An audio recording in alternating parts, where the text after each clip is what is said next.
JDS ಅವ್ರ ಪಾತ್ರ ಅಂತಾರಲ್ಲ, ಅವ್ರ ಕೂಸು ಅಂತಾರಲ್ಲ, ಅವ್ರ ಕೂಸು ನೀವ್ಯಾಕೆ ಎತ್ಕೊಂಡಿದ್ದೀರಾ? ಅವ್ರ ಮಕ್ಕಳು ನೀವ್ಯಾಕಪ್ಪ ಎತ್ಕೊಂಡಿದ್ದೀರಾ? ಅವ್ರ ಕೂಸು. ಡಿ ಕೆ ಶಿವಕುಮಾರ್ ಬಂದ ತಕ್ಷಣ ಕರ್ನಾಟಕದಲ್ಲಿ ಏನ್ ಪ್ರಾರಂಭ ಆಯ್ತು? ರಿಯಲ್ ಎಸ್ಟೇಟ್ ಪ್ರಾರಂಭ ಆಯ್ತು. ಡಿ ಕೆ ಶಿವಕುಮಾರ್ ಎಂಟ್ರಿ ಆದ ತಕ್ಷಣ ಕಳೆದ 1 ವರ್ಷದಲ್ಲಿ ಏನ್ ಸಾಧನೆ? ರಿಯಲ್ ಎಸ್ಟೇಟ್ ಸಾಧನೆ. ಬಂದು 30 ದಿನ ದಾಟ್ತು. ಯಾವ್ದಾದ್ರು ನೀರಾವರಿ ಯೋಜನೆ ಬಂದಿದ್ಯಾ? ಯಾವ್ದಾದ್ರು ಹಳ್ಳ ಬಿದ್ದಿರೋ ರಸ್ತೆ ಮುಚ್ಚಿದಾರ? ಯಾರ ರೈತರಿಗೆ ಪರಿಹಾರ ಕೊಟ್ಟಿದಾರ? ಈ ಮನೆಯಾಳ ಕಾಂಗ್ರೆಸ್ ಬಂದ ತಕ್ಷಣ ಬರಗಾಲ ಶುರುವಾಗೋಯ್ತು. ಡಿ ಕೆ ಎಂಟ್ರಿ, ಬರಗಾಲ ಗ್ಯಾರಂಟಿ. ಈ ಸರ್ಕಾರ ಇವತ್ತು ಬರಗಾಲ ಅಂತ ಹೇಳಿ ರೆವೆನ್ಯೂ ಮಿನಿಸ್ಟರ್ ಕೇಂದ್ರ ಕೇಳಿದ್ದಾರೆ. ನ್ಯಾಷನಲ್ ಡಿಸಾಸ್ಟರ್ ಘೋಷಣೆ ಮಾಡ್ಬೇಕಂತ. ಯಾವ್ದೋ ಭೂಕಂಪ ಆತದಲ್ಲ, ಘೋಷಣೆ ಮಾಡ್ತಾರಲ್ಲ ಹಂಗೆ. ಸ್ವಾಮಿ, ನೀವೇ ಇನ್ನ ಏನು ಘೋಷಣೆ ಮಾಡಿಲ್ಲಲ್ಲ. ಬರಗಾಲದ ಬಗ್ಗೆ ನೀವೇ ಏನು ಘೋಷಣೆ ಮಾಡಿಲ್ಲ. ಕೇಂದ್ರ ಸರ್ಕಾರದ ಮೇಲೆ ಗೂಬೆ ಕೂಸುವಂತ ಪ್ರಯತ್ನವನ್ನ ಮಾಡ್ತಾ ಇದ್ದಾರೆ. ಇದು ರೈತ ವಿರೋಧಿ ಸರ್ಕಾರ. ಇವತ್ತು ನಾವು ಬಿಜೆಪಿ ಒಂದ್ ರೀತಿ ರೈತರ ಪಾಲಿಗೆ ಸರ್ಕಾರನೇ ಡಿಸಾಸ್ಟರ್ ಇದು ಸರ್ಕಾರ ರೈತರ ಪಾಲಿಗೆ. ಇವತ್ತು ನಾವು ಹೋರಾಟ ಮಾಡ್ತಾ ಇರೋದು ಈ ಬಿಡದಿ ಪ್ರಾಜೆಕ್ಟ್ ಅಲ್ಲಿ ನಮ್ದು ಯಾವುದನ್ನು ಕೂಡ ಕಿಂಚತ್ತು ಪಾತ್ರ ಇಲ್ಲ. ಇದೆಯಾ ನಮ್ದು?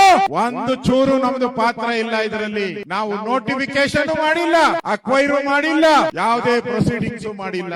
ಸದಾನಂದ ಗೌಡ್ರು ಇದ್ದಾಗ ಮುಖ್ಯಮಂತ್ರಿ ಒಂದು ಸರ್ಕಾರದ ಮೀಟಿಂಗ್ ಕರೆದ್ರು. ಕೇಂದ್ರ ಸರ್ಕಾರ ಅಕ್ವಿಜೇಷನ್ಗೆ ಕಾಯ್ದೆಯನ್ನು ಬದಲಾವಣೆ ಮಾಡಿದರೆ ಅದಕ್ಕೋಸ್ಕರ ಕೇಸರಿ ವೈಬ್ಸ್ ಅರ್ಪಿಸೋ ಲಕ್ಕಿ ಡಿಪ್ ಕಾರ್ಯಕ್ರಮ ಇದು. ಸೀಸನ್ 2 ವಿಶೇಷವಾಗಿದ್ದು 24 ತಿಂಗಳುಗಳ ಈ ಅವಧಿಯಲ್ಲಿ 3 Thar car, 3 Maruti Suzuki car, BMW bike, R15 bike ಸೇರಿದಂತೆ ಬೆಲೆ ಬಾಳೋ ಬಹುಮಾನಗಳನ್ನ ಹೊಂದಿದೆ.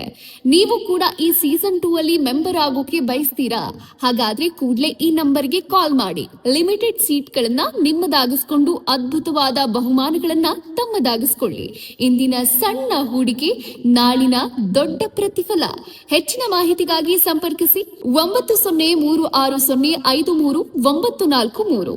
ಈ ಬಿಡದಿ ಪ್ರಾಜೆಕ್ಟ್ ಮಾಡೋ ಅವಶ್ಯಕತೆ ಇಲ್ಲ ಅಂತ ಹೇಳಿದ್ರು ಸದಾನಂದ ಗೌಡ್ರು. ಜಗದೀಶ್ ಶೆಟ್ಟರು ಅಷ್ಟೇ ಬಂದಾಗ ಇದನ್ನ ಯಾವುದೇ ಅಕ್ವಿಜೇಷನ್ ಗೆ ನೋಟಿಸ್ ಅನ್ನ ಸರ್ವ್ ಮಾಡಲಿಲ್ಲ. ಯಡಿಯೂರಪ್ಪನವರು ಇದ್ದಾಗ ರೈತರು ಬಂದು ಕೇಳಿದ್ರು, ಈ ಬಿಡದಿ ಪ್ರಾಜೆಕ್ಟ್ ಬೇಡ ಸರ್ ಅಂತ.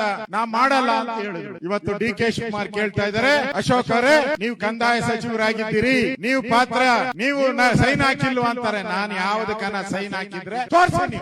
ನಾನು ಯಾವ್ದಾನ ಬಿಡದಿ ಪ್ರಾಜೆಕ್ಟ್ ಗೆ ಅಕ್ವಿಜೇಷನ್ ಗೆ ಸೈನ್ ಹಾಕಿದಿನ ತೋರಿಸಿ, ಪ್ರೊಸೀಡಿಂಗ್ಸ್ ಗೆ ಸೈನ್ ಹಾಕಿದಿನ ತೋರಿಸಿ. ಇದರಲ್ಲಿ ಬಿಜೆಪಿ ಪಾತ್ರ ಎಳ್ಳಷ್ಟು ಇಲ್ಲ. ಅದಕ್ಕೋಸ್ಕರ ನಾವು ಧೈರ್ಯದಿಂದ ಬಿಡದಿ ರೈತರ ಪರವಾಗಿ ಹೋರಾಟಕ್ಕೆ ನಾವು ಇಳಿದಿದ್ದೀರಿ. ಸನ್ಮಾನ್ಯ ಕುಮಾರಸ್ವಾಮಿ ಅವರು ಅಷ್ಟೇ, ಅವ್ರ ಅಕ್ವಿಜೇಷನ್ ಮಾಡಿಲ್ಲ, ಪ್ರೊಸೀಡಿಂಗ್ಸ್ ಅಷ್ಟೇ ಮಾಡಿದ್ದವರು. ಅಕ್ವಿಜೇಷನ್ ಗೆ ಅವರು ಅವಕಾಶ ಕೊಟ್ಟಿಲ್ಲ.